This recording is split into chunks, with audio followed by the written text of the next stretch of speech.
So, good day everyone. We are the MILSYOU and today we are going to report the Global Media and Information Literacy Assessment Framework on Country Readiness and Competencies.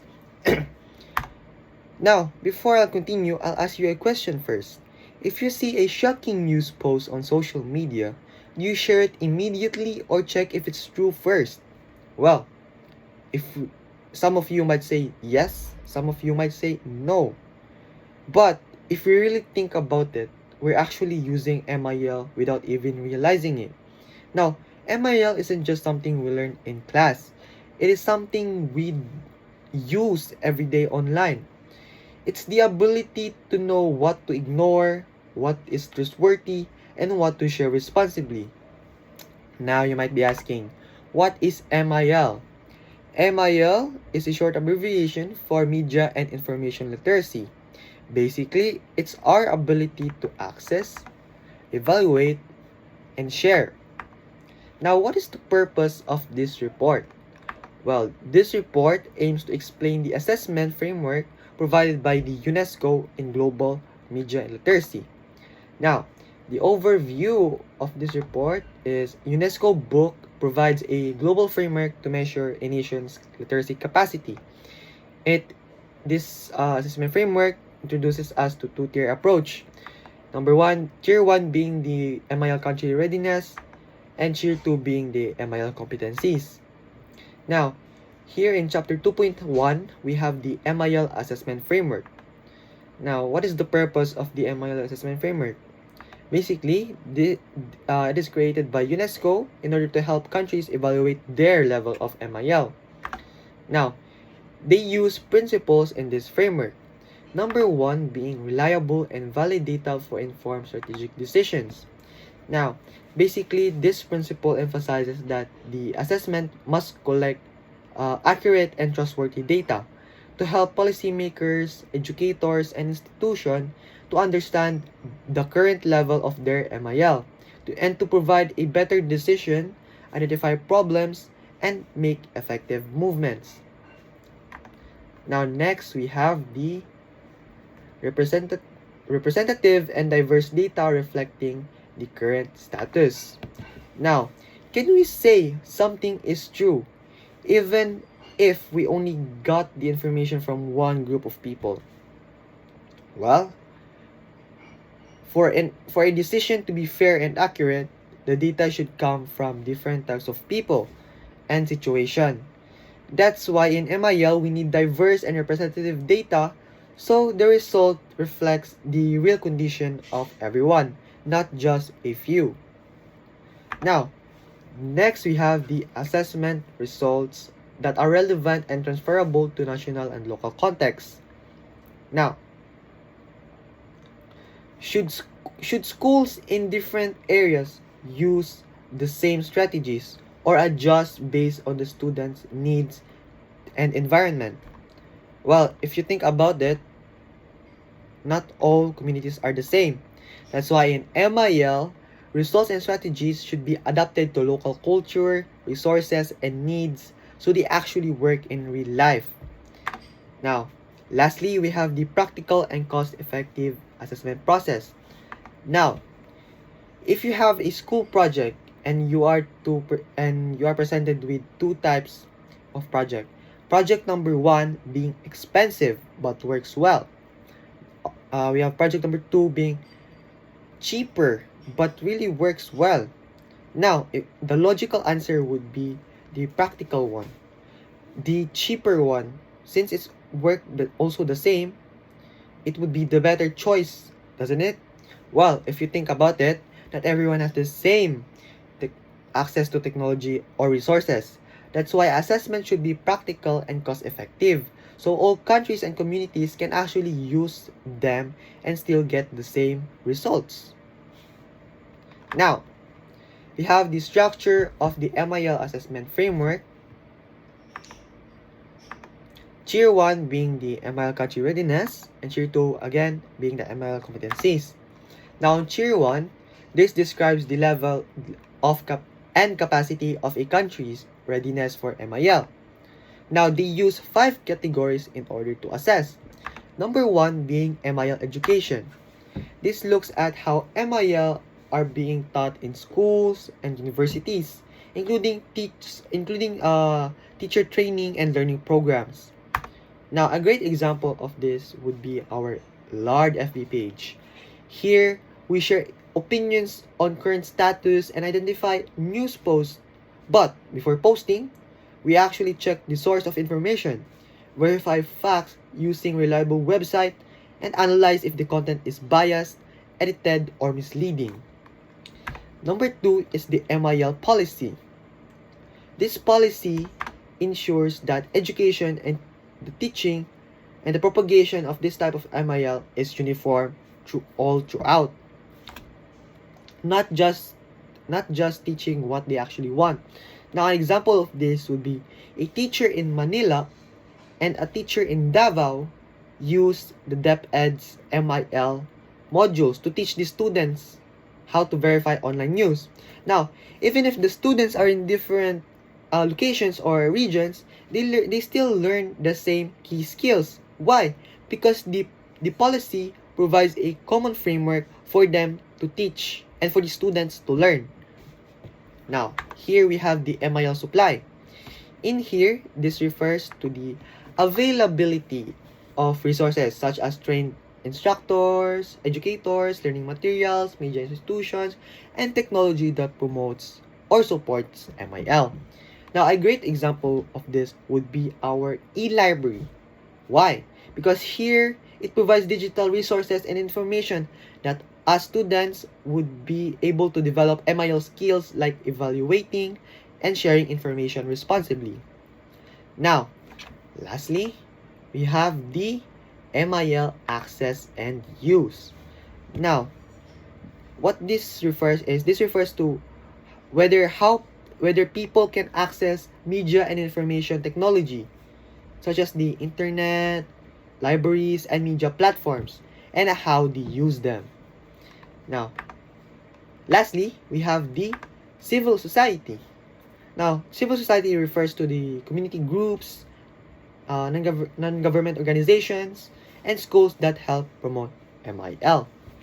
Now, GMA is a local example of civil society because here, MIL because it provides fact-check news and educational programs helping people, including us students, identify misinformation and use media responsibly. Now, they use three. Now, here we have the MIL competencies. This describes the competencies and level of proficiency to be obtained by the citizens on MIL. Now, there's a saying from UNESCO stating that strengthening MIL among educators creates a multiplier effect. Basically, the multiplier effect is like a good teacher creates a good student. Now, if a teacher would be bad, it would create a product of a bad student. Now, strengthening MIL creates a multiplier effect. Why? Because if a educator is great at teaching MIL, it also creates a great product of a student good at MIL. Here, they have a competency standard. Number 1 being access and retrieval. Now, basically, what this means is it is the ability to find and obtain information from different media sources such as the internet, books, or news. And number 2, we have the understanding and evaluation. What does it mean? It is the ability to understand information and judge whether if it is accurate, reliable, or biased. And lastly is the creation and sharing. It is the ability to produce and share information or media responsibly, like writing posts, making videos, or presenting ideas. Now, they use 3 cognitive elements. Basically, this is the knowledge, skills, and attitude. Now, this is the major assessment tools. Here we have the Tier 1 MIL Country Readiness, model questionnaires for the background survey. We have here the National Contextual Questionnaire. What does this mean? This means that it uses the background surveys or questionnaires to collect information from different sectors. Basically, this means that this gathers information from the country's policies, laws, and programs related to MIL information. And we have the teaching institution. Basically, this checks how schools, universities, and educational institutions teach MIL and whether they include it in their curriculum. And lastly, we have the individual questionnaire. This collects information from individual citizens to understand their knowledge, skills, and behavior in using media and information. Overall, Tier 1 helps determine how ready a country is to promote MIL. Now, on Tier 2, MIL competencies, we have the MIL competency matrix. As I mentioned earlier, we have the component 1, access and retrieval, component 2, understanding evaluation, and lastly, the creation and utilization. Now, the MIL teacher competency model uses a questionnaire for paper to pencil based test. So, the major assessment tools provides tools to assess both country readiness and individual competencies. It helps collect data in order to identify gaps and guide policies and educational planning. Now, on chapter 2.2 is the country readiness. Now, are you interested in continuing? Well, my fellow teammate Newdy Addis would like to delve deeper in this topic. Now, let's give the stage for Newdy Addis. Alright, thank you for that introduction to our presentation, James. Now it's time to delve in deeper, specifically into Tier 1 country readiness. Country readiness is defined as the capacity and the ability of a nation to provide various pillars of MIL to its citizens. A direct quote from UNESCO describes the MIL assessment framework as the level of a given country to take up initiatives in the area of MIL at national levels. UNESCO also developed a country readiness model that serves as an instrument for its member states for planning and implementation of MIL-related initiatives. The three pillars, or the three levels, have been identified and categorized as follows. Level 1, less favorable, where most, if not all, pillars are lacking or non-existent. Level 2, favorable, where most pillars are present, strong and supported, but with some still requiring further improvement. And level 3, most favorable, where most, if not all, pillars are fully supported and well developed at a national level. With that said, let us delve into the pillars themselves. MIL country readiness is split between 5 pillars, each based on different focuses on the nation. They would be MIL education, MIL policy, MIL supply, MIL access and use, and MIL civil society.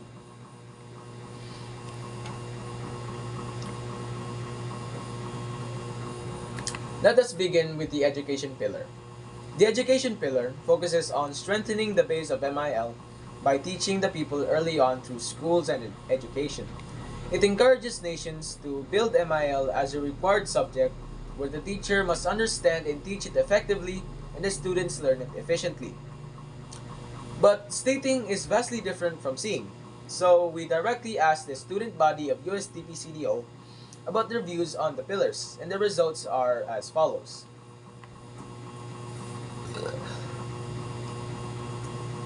We asked if they can evaluate information from the internet. A majority agreed.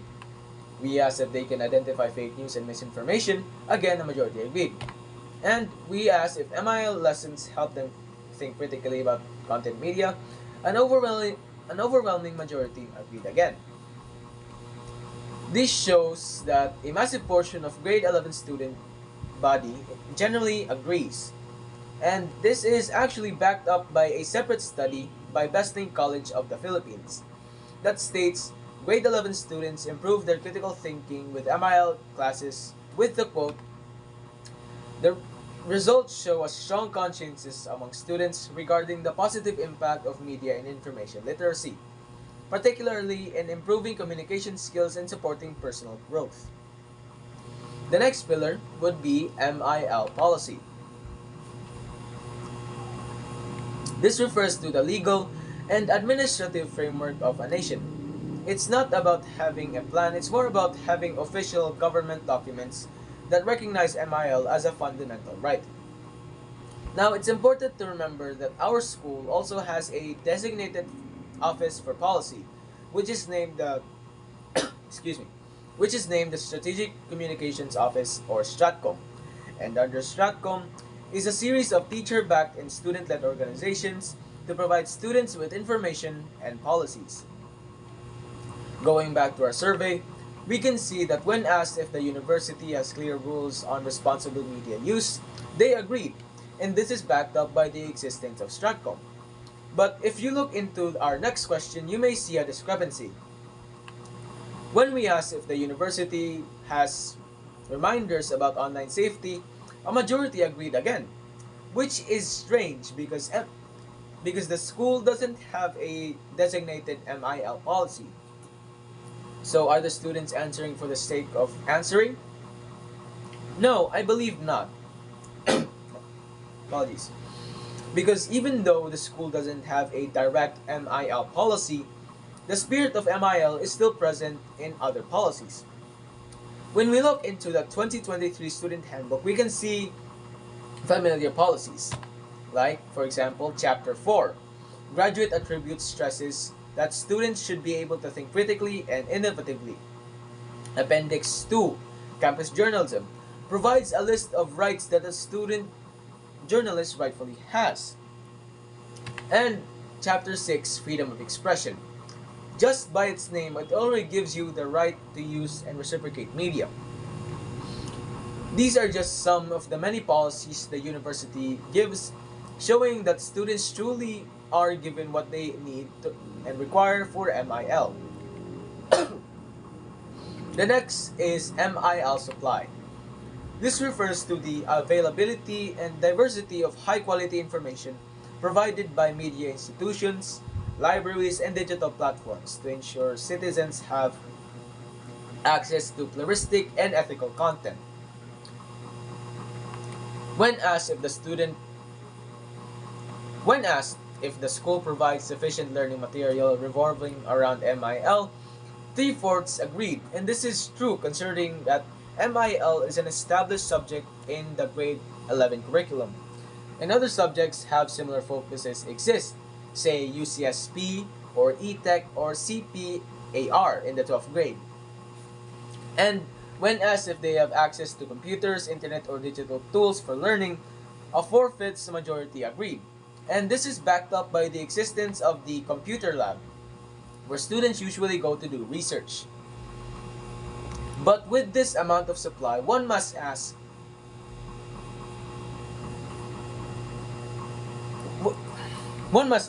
how can we access said supply?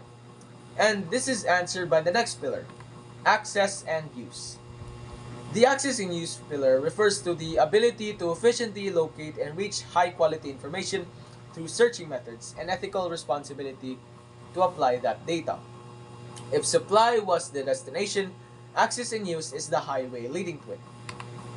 Going back to our survey, presented with the question, I use digital media for learning regularly, a majority agreed. But when asked if they had easy access to information, again, a majority agreed. But you may notice a relative larger portion of the participants who did not agree. And I believe this is due to the nature of accessibility of the connection.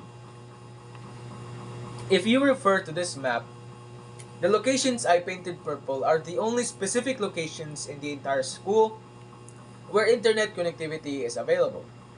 Sure, it's present, but the fact that people have to go out of their way to go to a place where connection is stable is concerning, especially knowing that said connection is unreliable and weak. Now for the final pillar, that would be civil societies. This refers to the society, distinct from governments and business, where citizens organize into groups like NGOs and community organizations to advocate for shared interests and values.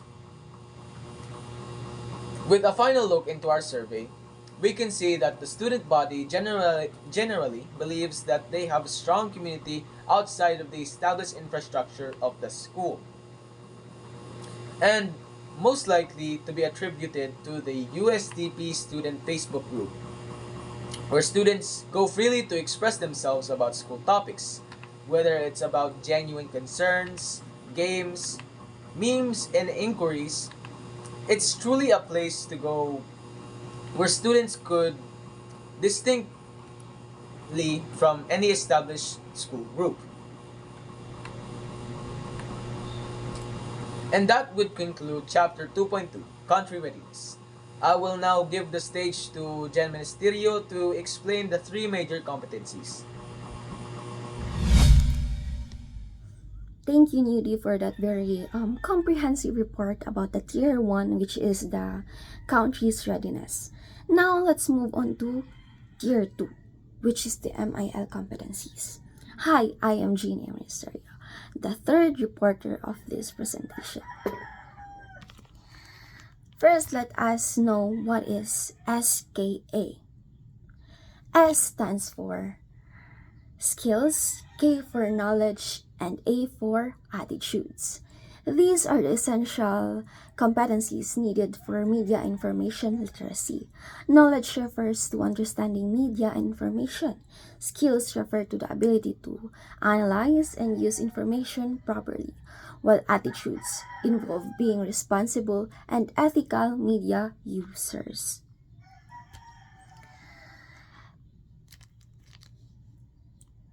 These competencies are applied through the processes of accessing, evaluating, and creating information and media content.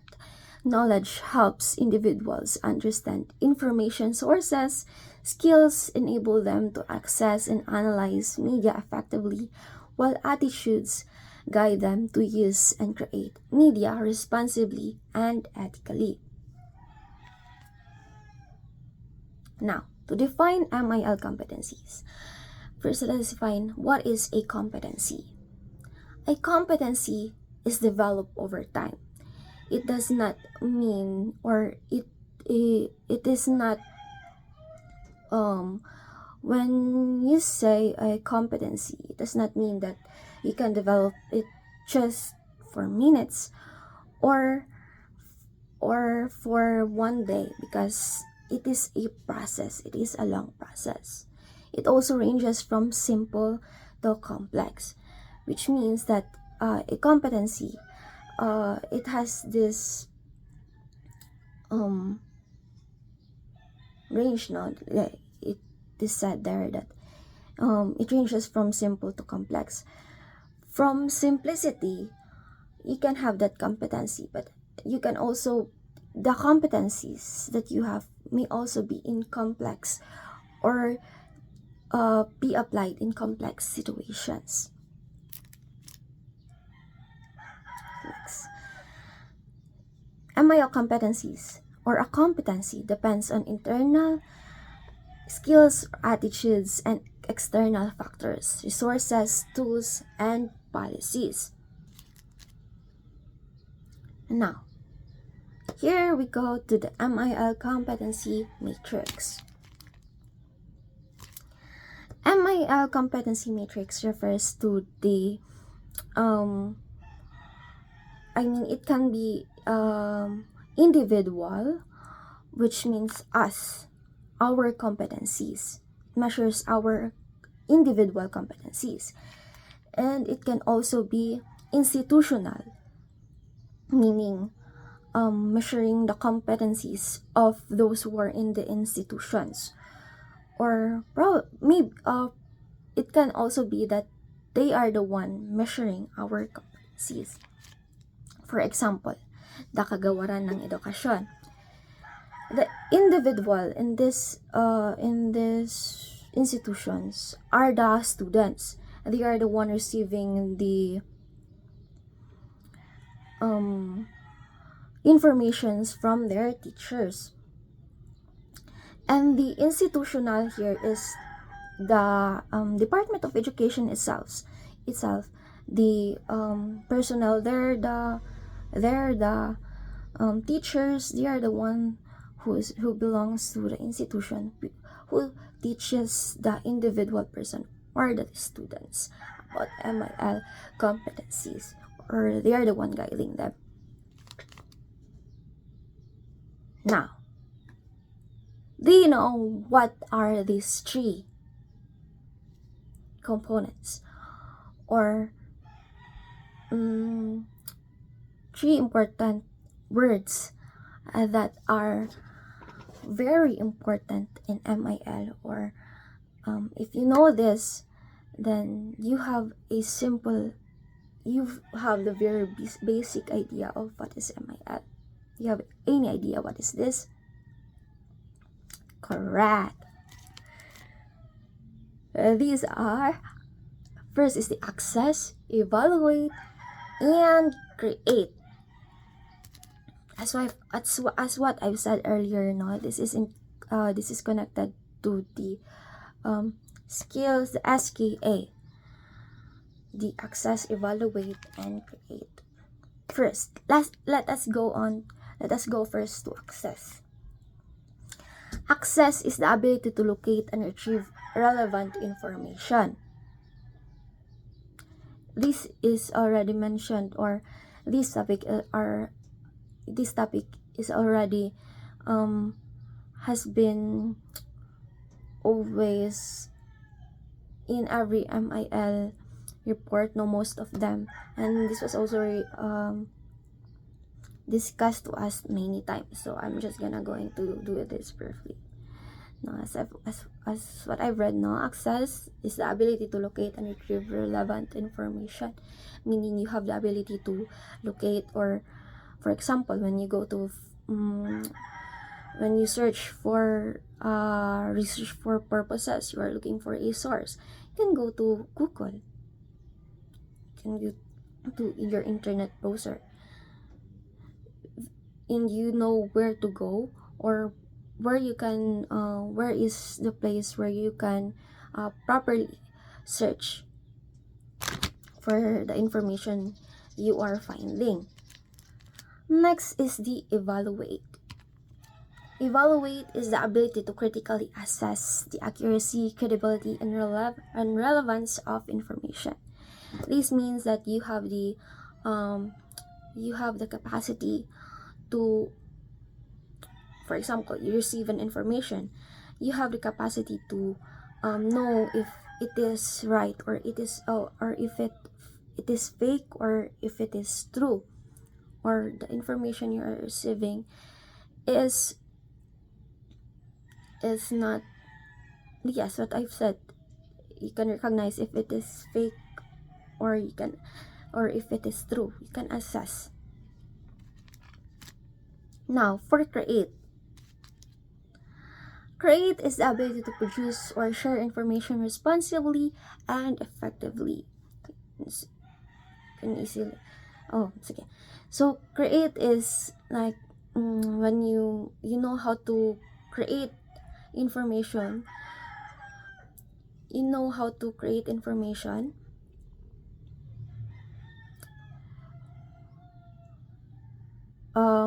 responsibly and effectively. For example, you made a post on Facebook. The information you share there is from somewhere, or you got that information, or you got that information you posted or you shared on Facebook, from Facebook or from another platform, but you did analyze, or you did a thorough research, and then you identify that information is correct and true. Then you are demonstrating that you have the ability to produce information responsibly, because you did not share fake news, you evaluated first. So that means that you have the responsibility, you have a good responsibility. Now, let us go to the research, or the studies. We have research from Philippines about those three, no? The access, evaluate, and create. First, let us go to the access again. Access first. Access component in MIL studies in Philippines.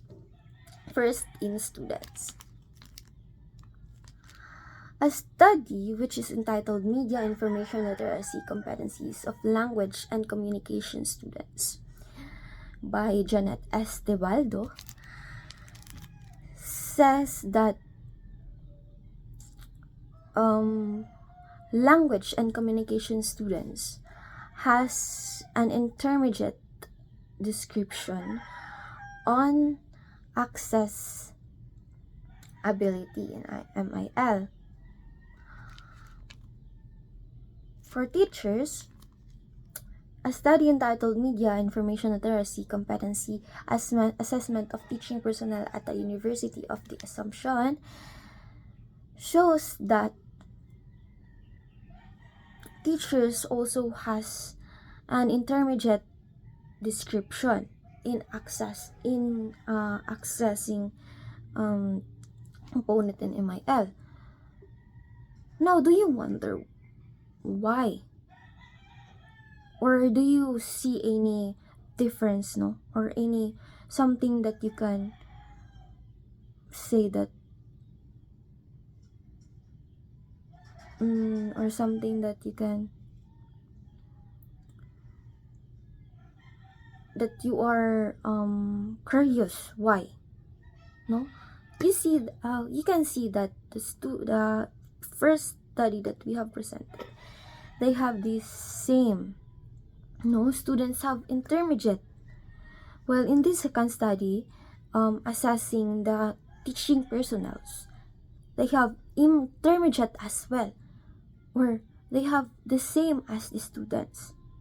This is concerning because the teachers has the same ability as the students. Then how can the teachers teach the students if they have the same ability, right? Now, let us go to the evaluate studies in the Philippines. First, for students, a study entitled Filipino Students' Competency in Evaluating Digital Media and Credibility, Beginning to Emerging Levels. This study found that most students have beginning competency in author checking or in evaluating bias tracking, but emerging competency levels for image checking. So they have the beginning competency. For teachers, a study entitled The Paving the Way for Media Literacy Instruction and Pre-Service Teacher Education. Prospective teachers' levels of media literacy skills. It is said that this study states that teachers have medium level of media literacy skills, and their levels differ significantly by their academic success and teaching programs. So teaching programs are important in terms of MIL, because if for example, a scenario, a teacher is a math teacher, and he was told to teach MIL in her classroom. So how can he teach MIL properly if he alone does not know or does not have enough knowledge to teach his students about MIL? So it's very important that when you teach MIL, you have enough knowledge or enough background as a teacher so that you can teach the students effectively. Now let us move on to create studies in the Philippines. Now, this is the graded studies about students and teachers entitled Teachers' Competency and Students' Digital Literacy in Digital Environment. This shows that the create or the ICT literacy of both are high. While on another study which integrates teachers and students as well has findings revealed that both groups had moderate digital competencies. No? These two studies said that students and teachers have the same amount of digital literacy, or the create part. First one, they said that both has high. Second is moderate digital. So the first one, I don't have a say on that because they both get high. But for the second one, findings revealed that both groups had moderate digital competencies. Why does these both groups again know that they have the same competencies when teachers should be the one leading, or they should be the one who has this higher level of competencies? Now, to even prove that more, no, we did a survey, no, as said by Newdy that we had did that survey. We also surveyed about students about their perspective on their MIL competencies. First, for access survey results. Now, here is the 3 questions that we have asked students to ask about their perspective on their MIL competencies. As you can see, most this is the summarized pie chart. So you can see most of them strongly agreed or agree that they have an ability to access media. Now, these surveys, according to our book, has an intermediate as an interpretation. No? And if we compare it to the media information literacy ML competencies, or the study that we have presented a while ago, they are the same, no?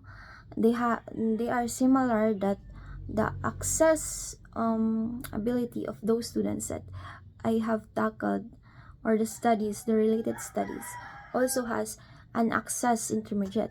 Meanwhile, the survey that we have conducted also says that students on their perspective has intermediate competency as well. But we cannot say that they are just similar, because we don't know if this media or the study I presented or asked the interview with different questionnaires. But in this survey, we just ask about their perspective on access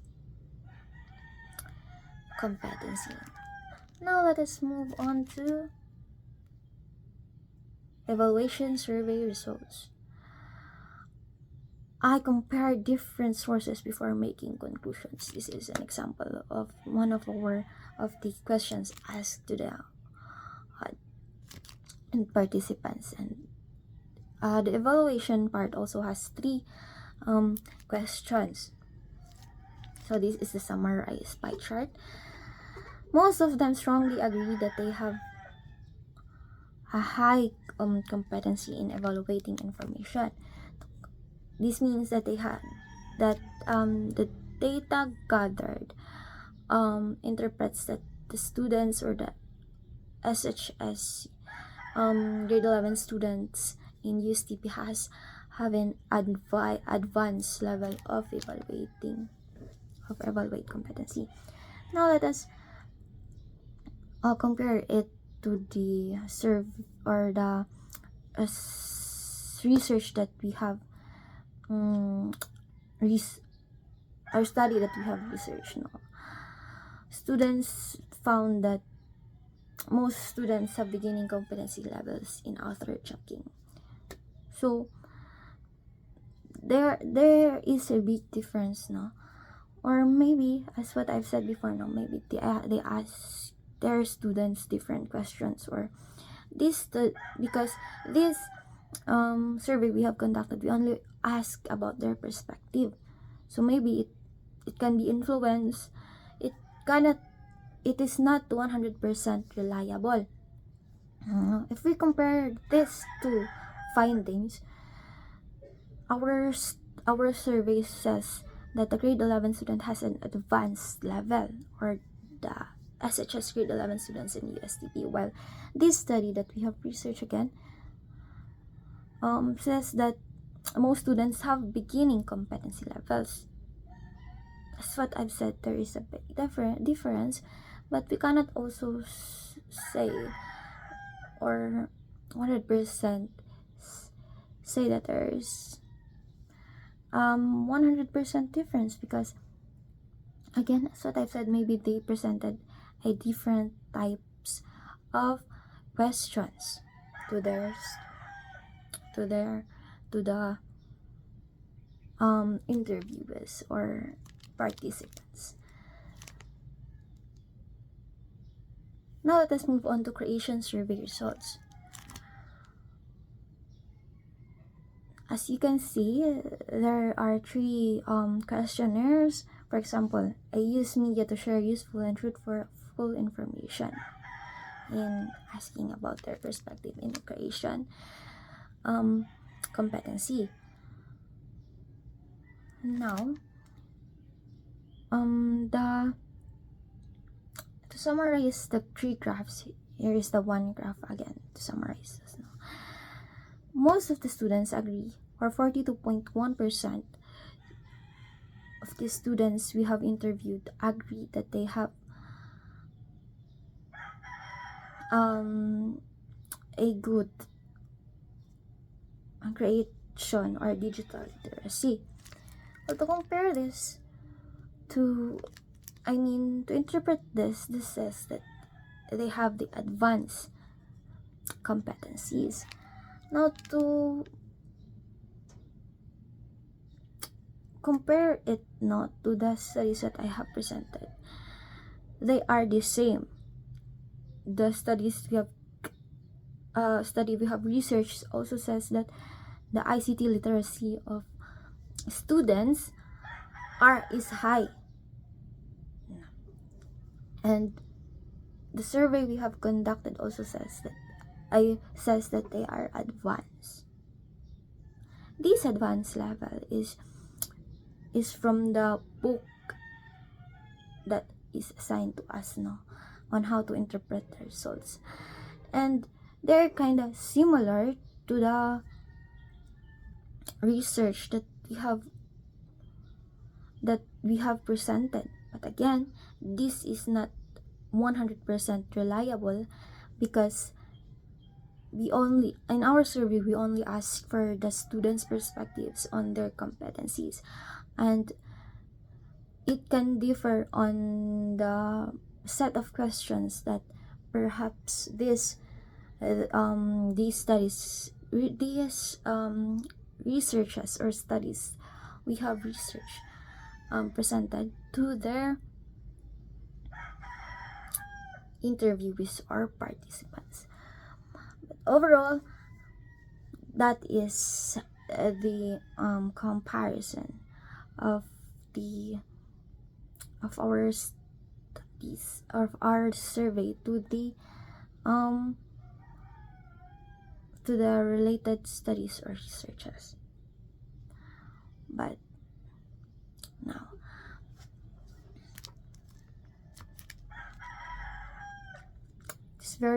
but we can see no, that we can say that really it's very important to know how to access, evaluate, and create proper media in order to have an MIL competency, or a good MIL competency as individual. Now, let me pass this on to the next reporter, which is just to even expand more the MIL, or to let him expand more what is MIL competencies. Hello and good day to all of you. I am Joshua 𝙘𝙤𝙀𝙚𝙀𝙚, and today I am going to tackle all about the three components of MIL competency. We all know that these three are access, evaluate, and create, as my teammates has already been discussed. But let us just skim through the three components so that we will be able to get refreshed by the meaning of these three. So access refers to where and how to get information. So if we have this skill, we will be able to know how to get information and where to get information. Evaluation refers to the ability to know if the information is credible, accurate, and reliable. So it is not enough for us to just know where to get our information from and how to get our information from, but it is also important for us to assess this information, assess it whether or not this information is credible, true, or reliable. Lastly, we have creation. Creation is the ability for us to produce and share our own content or information, and this content will be shared to yourself or for others. So, the three components of MIL are broken down into 12 major competencies, which are then further categorized into three categories, which are access, evaluate, and create. And the three categories have, each of them have four major competencies.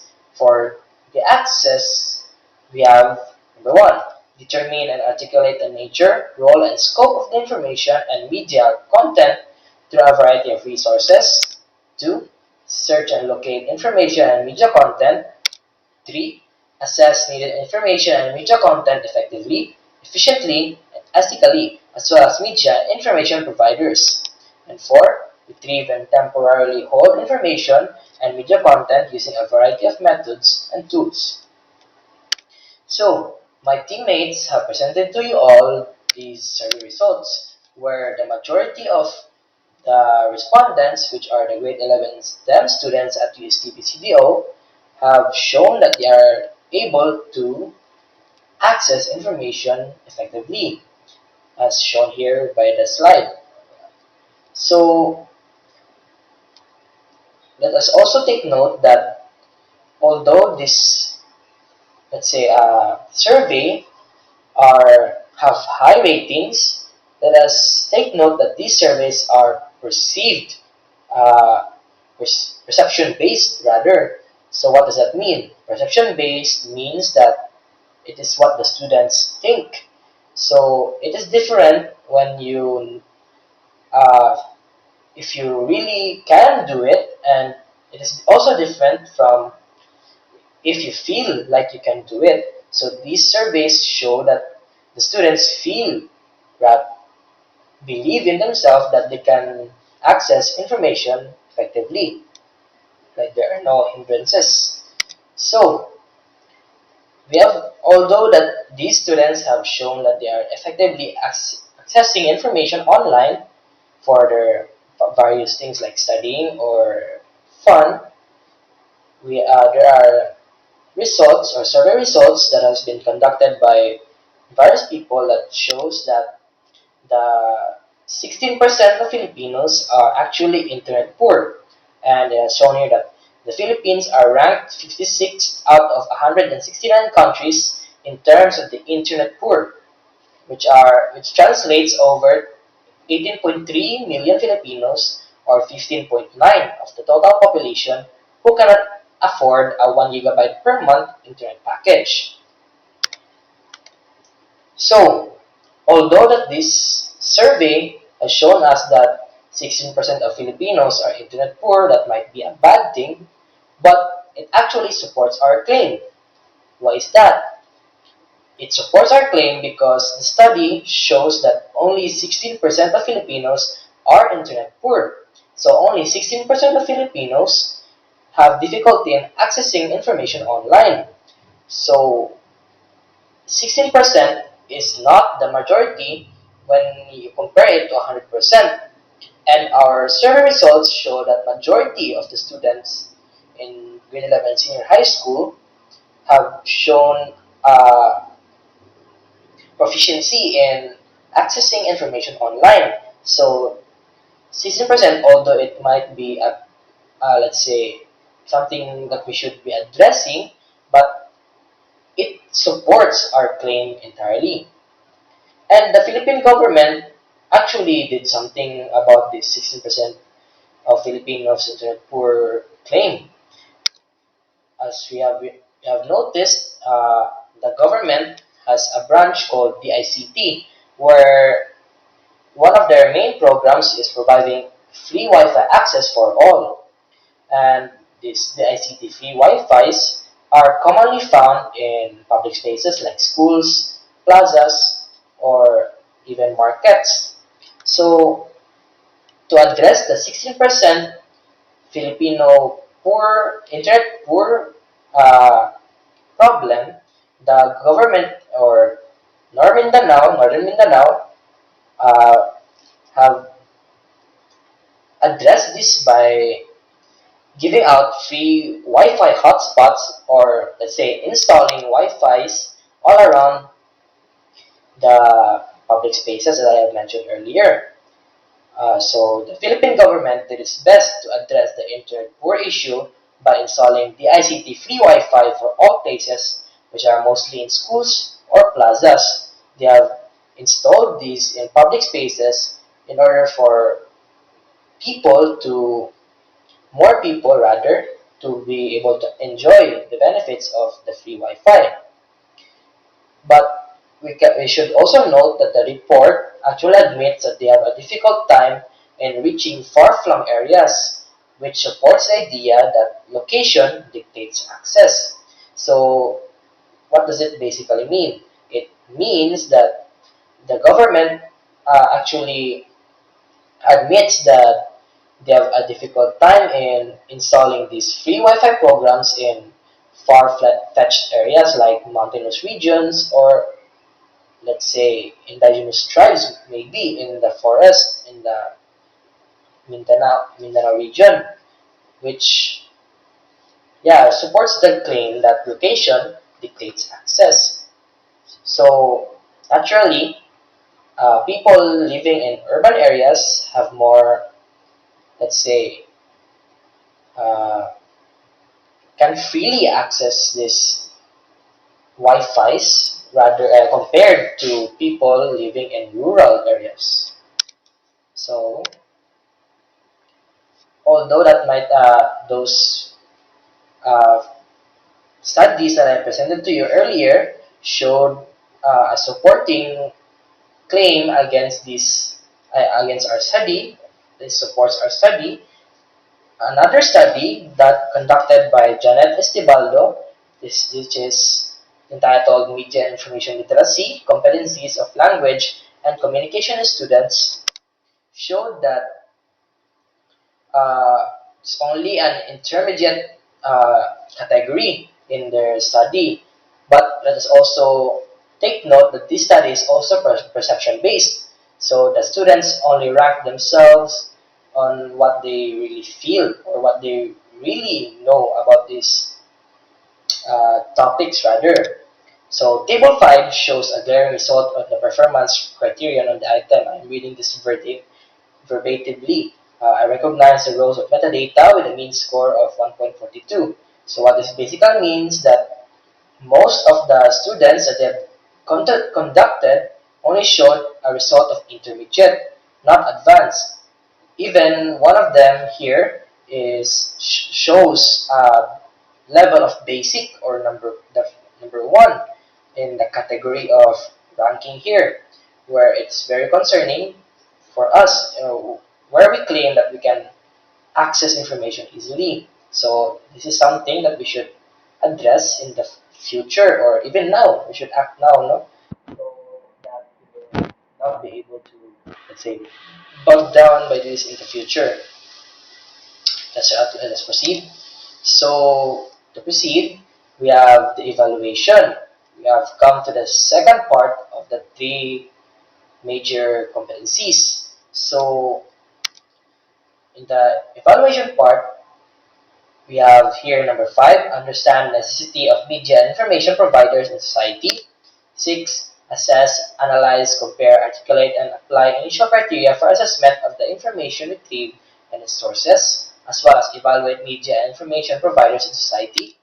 7, evaluate and authenticate information and media content gathered and its resources and media and information providers in society. And 8, synthesize and organize information and media content gathered.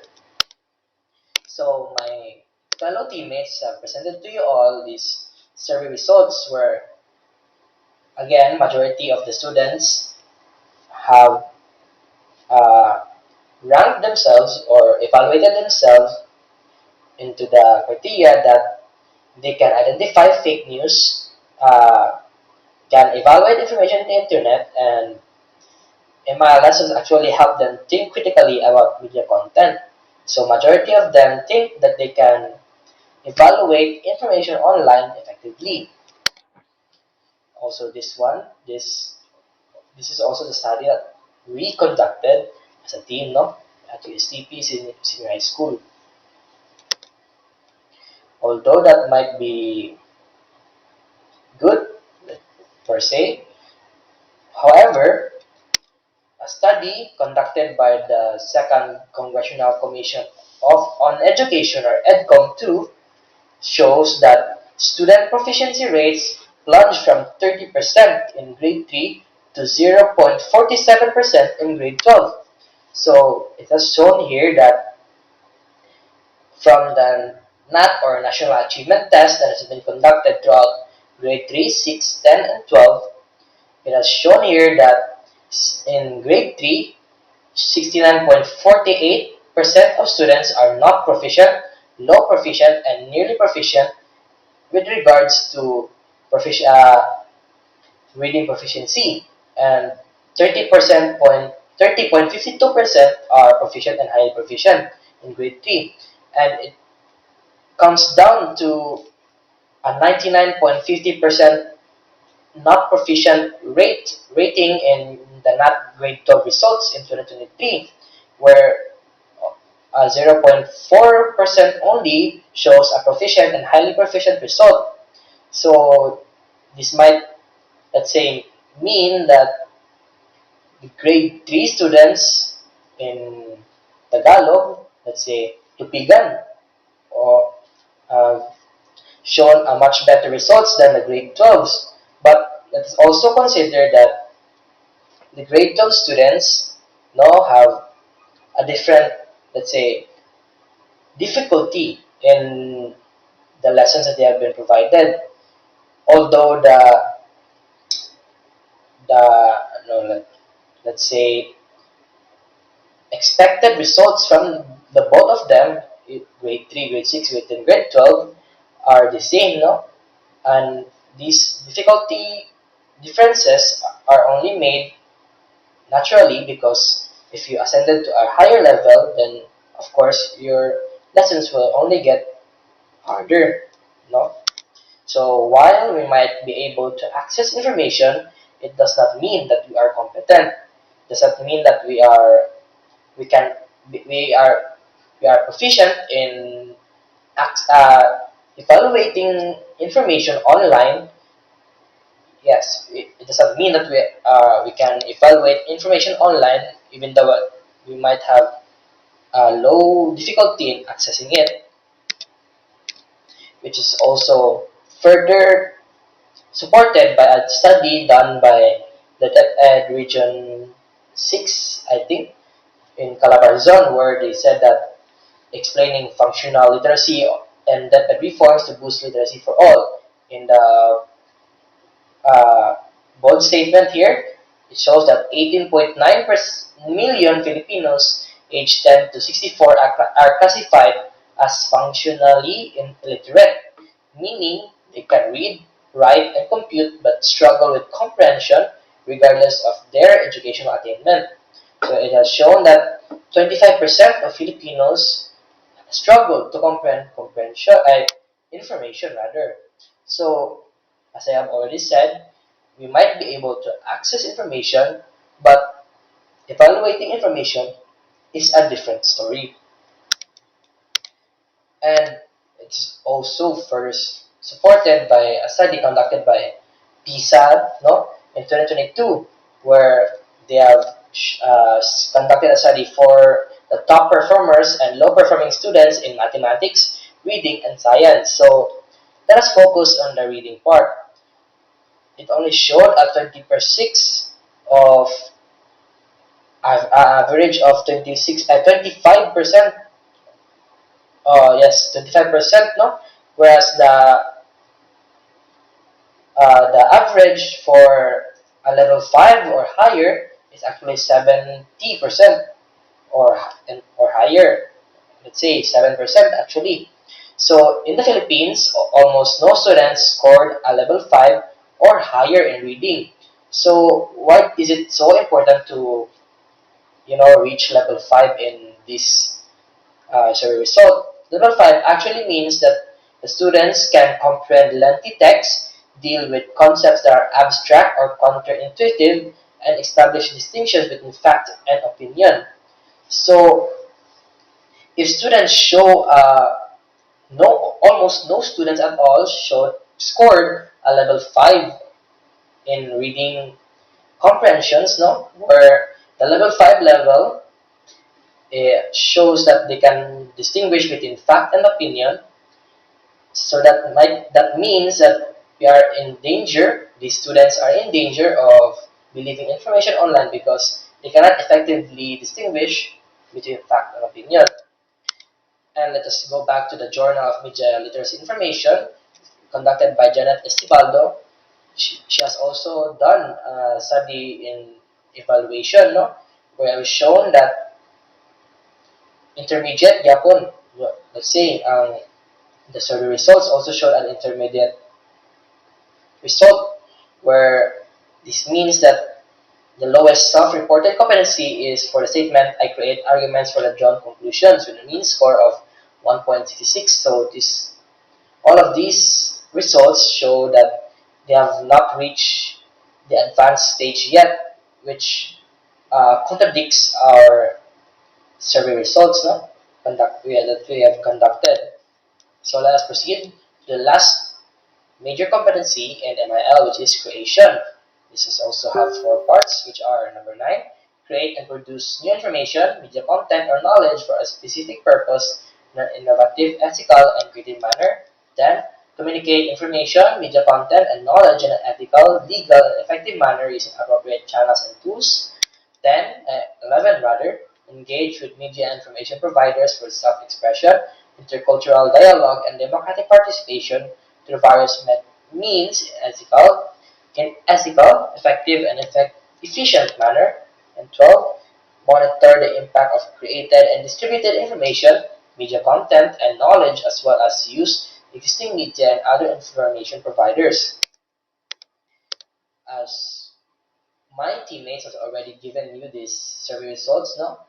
Where, as always, they have shown majority of the students in grade 11 showed proficient level of to be able to express their ideas responsibly and effectively, no? Which belongs to the creation category. It's also been supported here in our study conducted. However, by this survey result, or let's say, yes, survey result conducted by the Department of Information and Communications Technology, or DICT, where it has been titled National Cybersecurity Plan of 2023 to 2028. They have shown here that the majority of internet attacks that has been conducted or done by are malware and malicious code. So let's say, if you ask me, how can these malware and malicious code, let's say, support the claim that this survey results are actually false? So if we say malware or malicious code, they can only be shared either by online or by, let's say, USB hard drive, no? When I share physically to you, and majority of the attacks happen online. So this has shown that that the people sharing this malicious or malware does not did not show responsible use for create or responsible creation of information, where they chose to deliver these malicious code maliciously. And let's say 48.9%, which is the majority regarding this study, no. And also, no, on a side note, if you ever come across malware or malicious information online, the best course or action to do to also give awareness to your peers is not share the link directly to them, but instead screenshot that information and maybe blur some sensitive parts and then share it to them. So it has been shown that while we might claim to use information responsibly, the results says otherwise. It's also been done here by UNICEF. No, in the Philippines, the rates of children are high, with the country being the #1 global source of child pornography. Or around 8 of every 10 Filipino children are at risk of online sexual abuse or bullying. So this also further contradicts our survey reports or survey claims, no, that we claim to be able to use information responsibly, but this study conducted by UNICEF actually contradicts it, because these people who are doing child pornography did not display responsible or ethical use of information.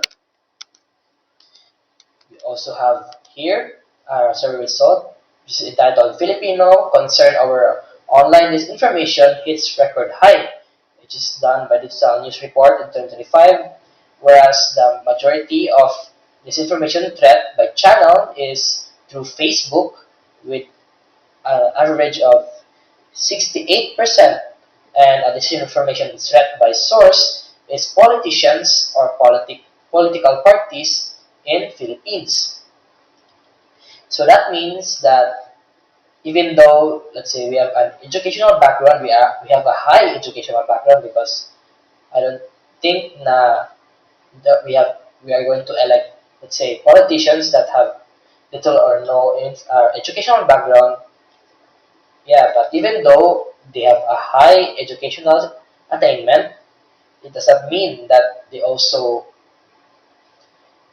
let's say, use or use this education per se that they have been gathered for so long now, and use it responsibly and for the well-being of others. So it was also shown here that the disinformation threat, the majority of them comes from Facebook. I don't think that I think rather that all of us have Facebook accounts now, so let us all be careful on what information we receive online. So while we might claim to use information responsibly, the result can be otherwise.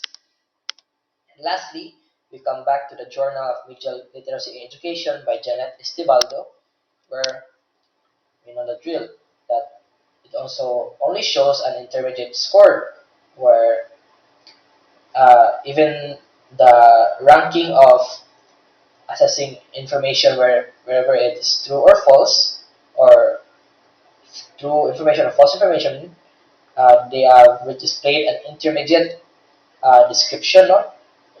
As shown here in our survey result. So yeah, that's what I've been saying kanina, nga even though we claim to use information responsibly, it does not show here, based on these survey results that other people have conducted.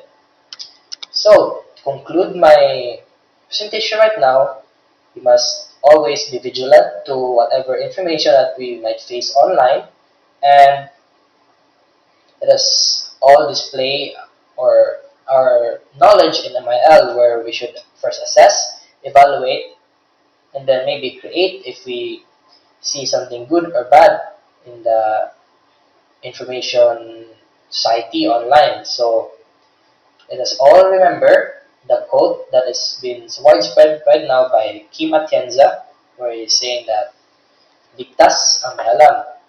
So thank you very much everyone. So here are my related studies and sources. So to further discuss to you about the 2025 media literacy rating of countries, I will pass the floor to you to Aries, Lloyd, Gascon. So thank you for that, Suwan. Now, before I move on to my topic, I would like to ask you guys something. Do you think that our country, the Philippines, is ready to take on or to adapt MIL and global competencies? Well, let's find out. So, welcome everyone. Good morning. I am Aries, and today we're going to talk about 2025 media literacy rating of countries. You might ask yourself, why is the rating of countries important? Because this shows the gap, or how wide is the gap between our countries and the other countries.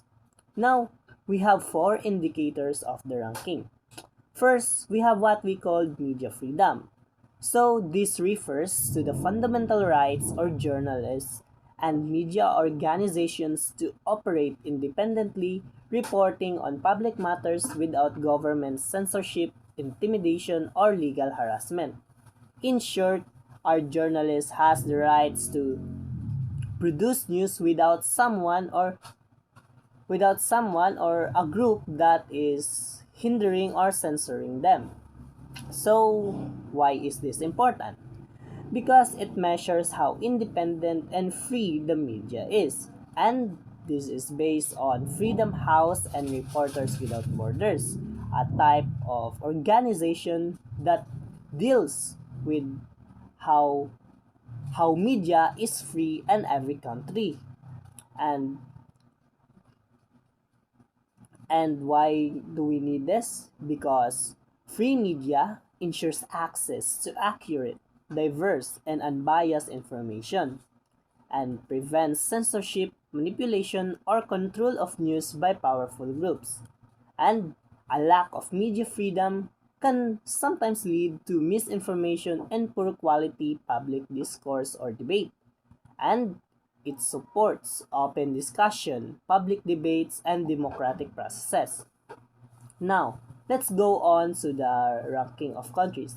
Now, we have 8 countries to rank.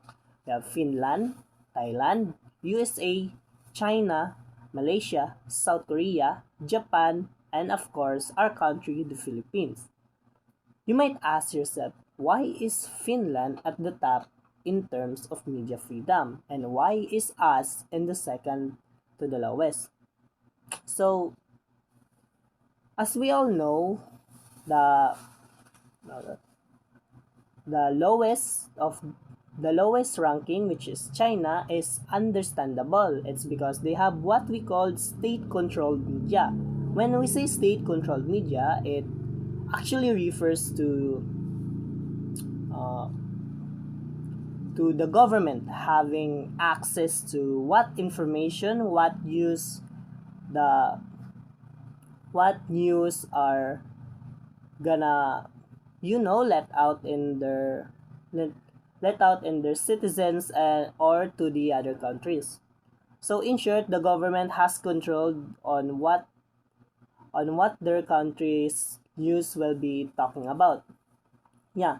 Now, why is Finland considered as top one in our list? It's because according to the Finland of the Free, an article, it is Finland is one of the most protected and pluralistic media environment. When we say pluralistic media environment, it actually refers to everyone having their rights to equally produce news without the government or someone harassing them. And why do you think that we are second to the lowest? It's because we have what we call SLAPs, or strategic lawsuit against people participation. With this, what the meaning of SLAPs, or the strategic lawsuit is that it hinders someone to create something from a certain person or certain entity to, to not let their image get destroyed. That's why sometimes there's rarely talk about an issue of powerful people. So because of this strategic lawsuit, the journalists in our country are forced to hold back or hide, or not hide, but siguro hinders their ability to produce news for the people because they might be scared of this. And another thing is that according to an article, the state of media freedom in the Philippines, our country is considered one of the world's deadliest countries for journalists, with a persistent culture of impunity and high numbers of journalist deaths. So our country is considered as one of the world's deadliest countries. It's because there are lots of journalists. There are 184 journalists have died in our country just because, they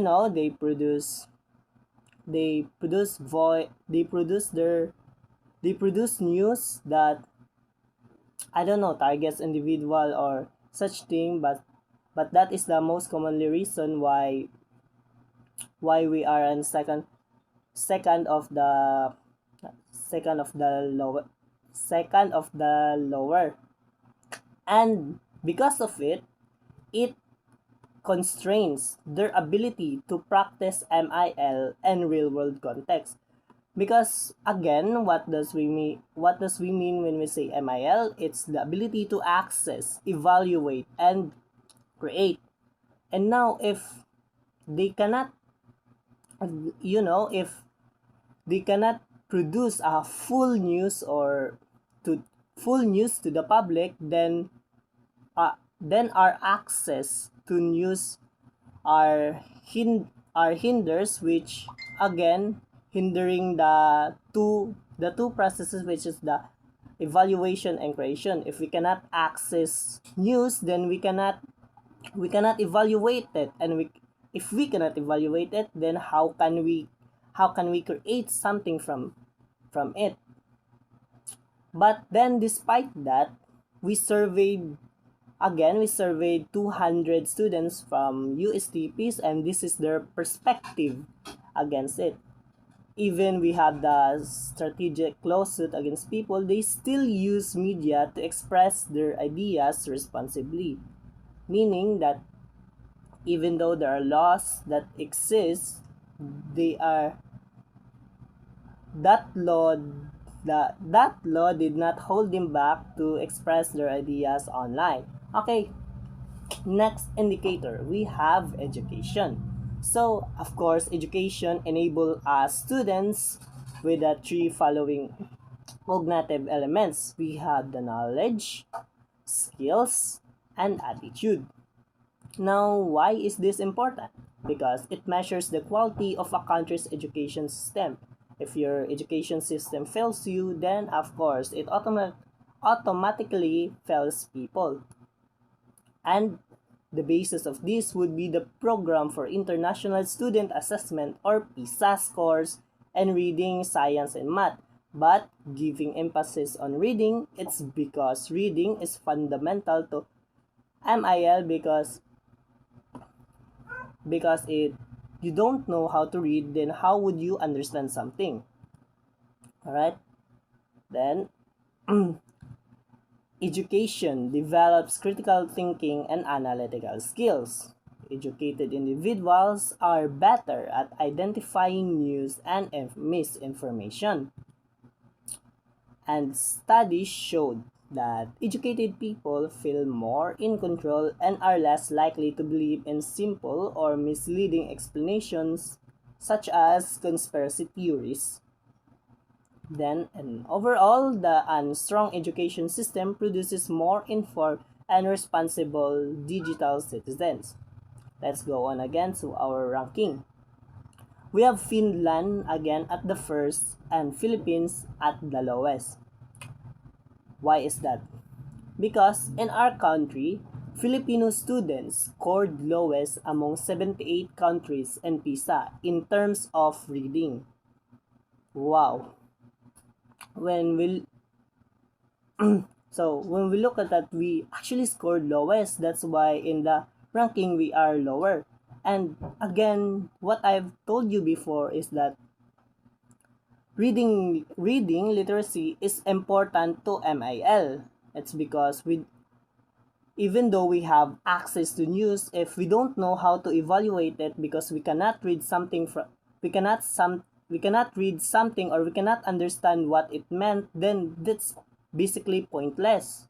And because of that, it hinders again our ability to create news from that. And actually, I've watched recently a GMA News integrated news where they talk about how 80+% of grade 11 Filipinos are non-independent readers. When we say non-independent readers, it actually refers to that someone who cannot read or who cannot understand what they are reading, and it is actually concerning. It's because they're already grade 11 and they still don't know how to understand what they read. And because of that it affects their, let's say, understanding of the news, or it affects their understanding on what they are going to read. Okay, next is again, as what I say is reading literacy is fundamental to MIL, because the definition of reading literacy is understanding and evaluating, reflecting on, and engaging. So engaging on what they read on. And again, the MIL has only three important MIL is summarized with three important competencies: the access, the evaluate, and the creation. Even if you have access to news, if we cannot understand or evaluate it, how can we create something from it? And what's the point of having access to news if we cannot understand it? And why is Finland at the top? It's because Finland has been consistent in the top 5 rankings of PISA, and let's say every year. And we can show this in the graph. When we look at that orange line, it represents the average scores of each country. And Finland, the color black mark or the color black line shows that they are above the average in terms of reading literacy. That's why they are at the top of the ranking. But then, despite that, the survey result shows that even though with that, students can still evaluate information or can still identify fake news and misinformation, even though our reading literacy is low. Okay, next indicator, we have trust in others.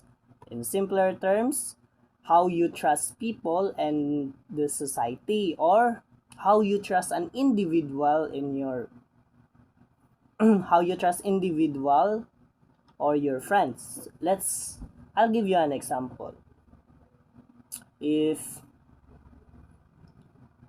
you have someone that you hate and he talks about a secret, he talks to you about a secret of themselves, let's say like that, and then what what would you do? What would you do, guys? Like, if someone tells you that, someone tells you a secret and you are not that close to the person, what are you going to do? I want you to think of that, and I want you to think that in mind, and let's answer it later. So why is this important? Because it measures how much individuals trust in other people in the society. Because this is based on how reliable and honest they think others are. Especially in today where post-truths are influential, where emotional appeals are more, convincing in shaping others' opinion rather than the facts presented itself.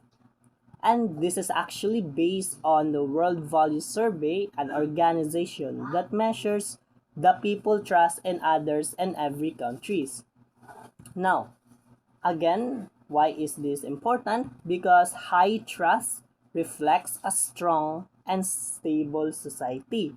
And low trust is often linked to misinformation, distrust in institutions, and belief in conspiracy theories.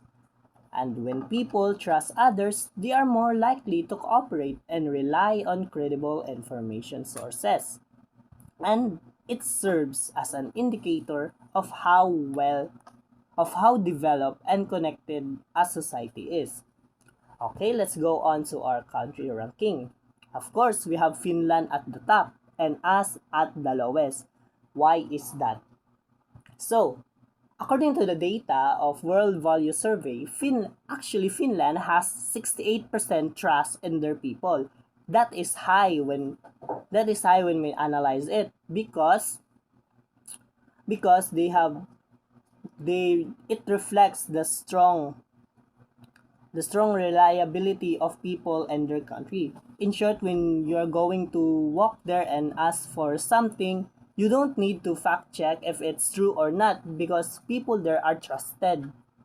Not like in our country where according to World Value Survey, we have 3 to 5% of Filipinos that claim that most people here can be trusted. So, di ba I asked you earlier of what would you do if if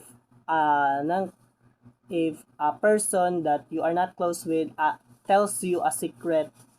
So I think some of you might think to share it with your friends, share it with your significant others or such, which again that is the reason why our trust in others are lower compared to other countries.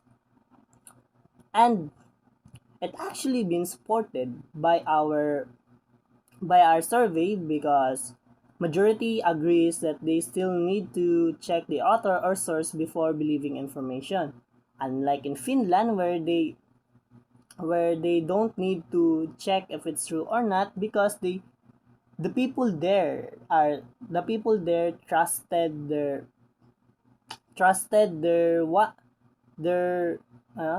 their other people with their other people to say uh, to say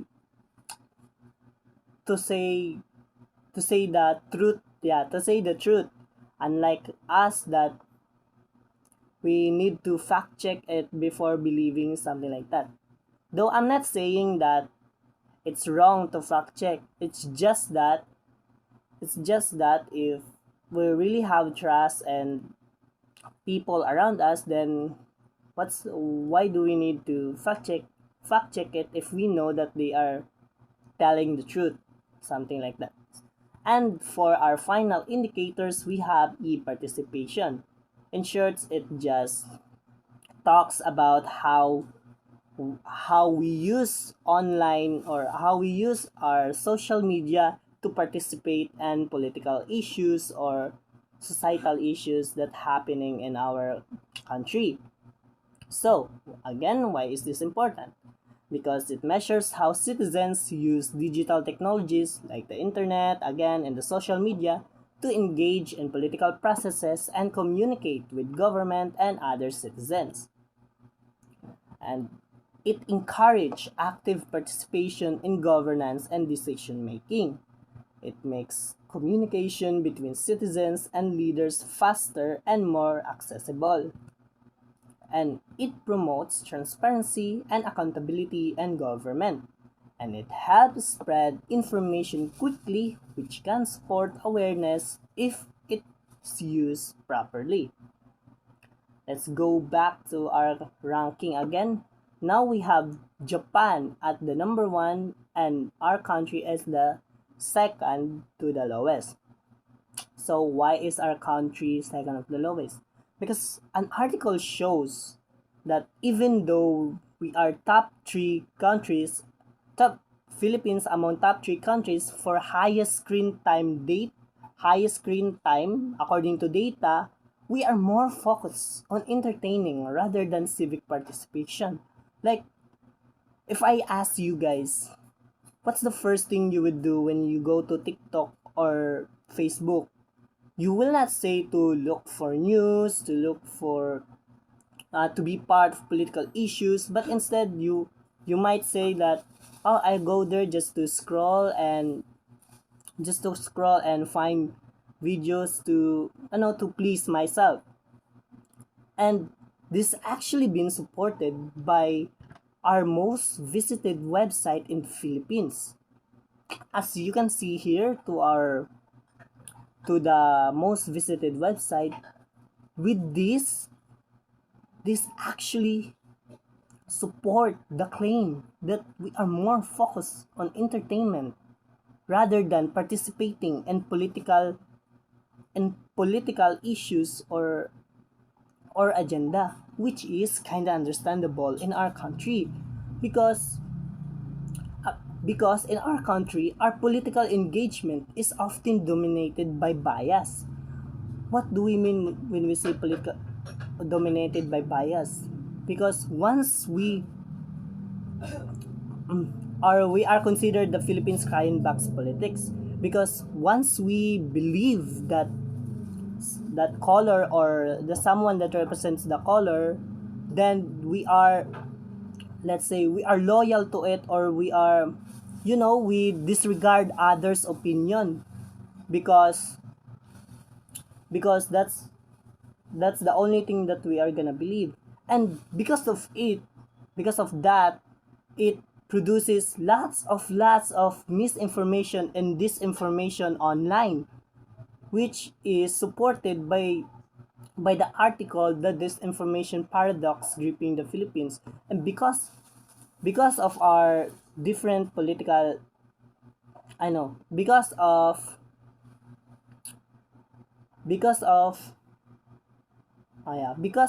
this information, that's why in online you might saw something like a disinformation against a certain politician, even though it's not true. The people who believe that politicians are agreeing with it even without checking it first. That's why it's really concerning. And another thing is that according to the article, Bridging the Moral Chasm, Understanding the Increasing Polarization in the Philippines, it actually supports that claim that some Filipinos tend to not participate in political issues, as some loyalists express their indifference for other people for choosing the opponent's side, and some becoming hostile. Like when we pick our stance, or we pick our side on the government, then some people from other parties attack us, even though it is our right to choose what we want to choose for ourselves. And some attacking you, let's say in ad hominem type, where they attack you if they attack your stance, or it attacks you personally. That's why some of us are not partaking or participating in political issues online, that they just want to use the app to entertain to entertain themselves rather than participating that because of other people that attacking them instead of educating them. And unlike in Japan, where they have stronger digital government platforms and stronger digital citizenship education. Oh, I forgot to ask you guys.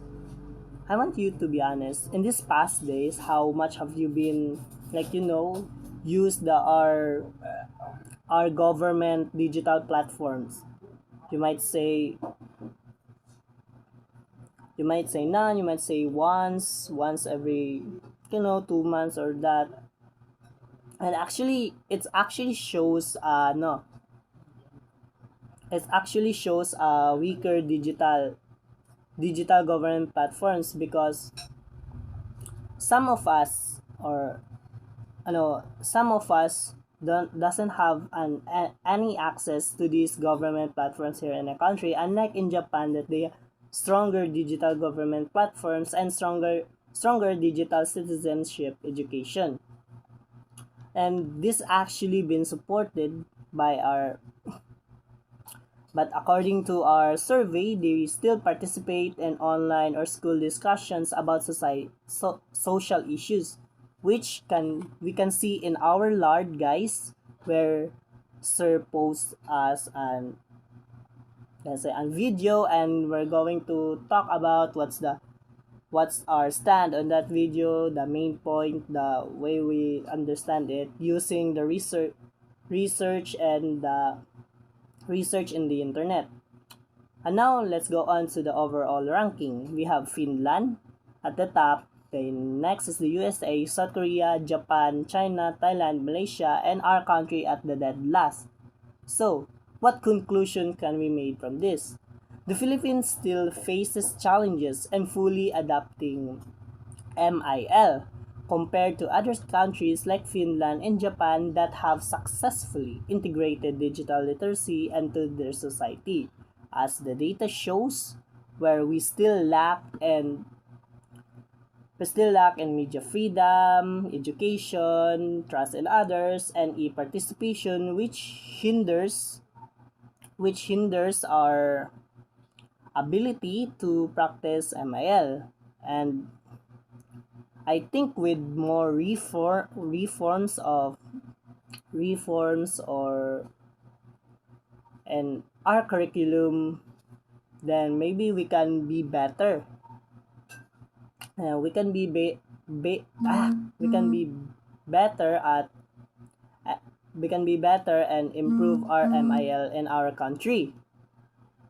So, I would like to ask, before I leave, I would like to ask you something. Is our country ready? Well, that's for you to find out. And again, I am Aries and we are MILSYOU. Thank you everyone.